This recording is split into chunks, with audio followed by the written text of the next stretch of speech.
ఇంటి పక్కోళ్ళతోనో ఎదిరింటోళ్ళతోనో పంచాదులు అవుతుంటాయి. ఆటోళ్ళు ఈటోళ్ళు మాట మాట అనుకుంటారు. ఆయంత బీపీ పెరిగిందంటే తన్నుకునే కాడికి పోతుంది. ఊర్లో పెద్ద మనుషుల నడుమ పంచాది పెట్టి ఎవరిది తప్పు ఉంటే వాళ్ళతో తప్పు అనిపిస్తారు. దెబ్బలు తాకిన వాళ్ళకు దండగలు కట్టిస్తారు సుత. కానీ కొందరు ఆడికే ఊకోరుల్లో సీదా స్టేషన్కే ఉరుకుతారు. ఇగో గిట్లా అవ్వ చేతులున్నది కోడే. మా సాధకం కోడి కాళ్ళు ఇరగొట్టిండ్రని నల్గొండ జిల్లా నకరేకల్ పోలీస్ స్టేషన్ కి వచ్చింది సీదా. అది సుత రాత్రిపూట అటు ఇటు షికారు చేసుకుంటా ఇంటి పక్కోల దొడ్లకు పోయిందట కోడి. బర్లకేసిన గడ్డిని గెలికినందుకు గింత పనిచేసిండ్రట.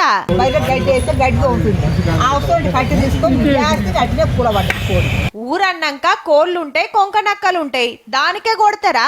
అంతలా నష్టం చేస్తే దండగా తీసుకోవాలి అనేది అవ్వ మాట.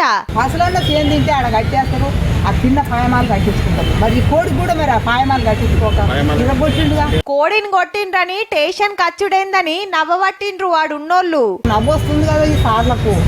మా పరిస్థితి ఇట్లుంది, వాళ్ళకు నవ్వొస్తుంది.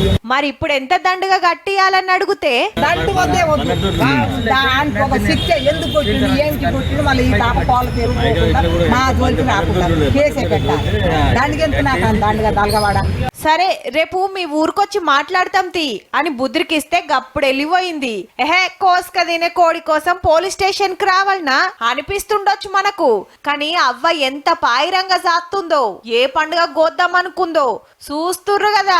మీ జాగగ్గిన పక్కింటోళ్ళ కోళ్ళొస్తే నీ నూకలో ఎయ్యుర్రు గాని కొట్టకుర్రే అన్నలు.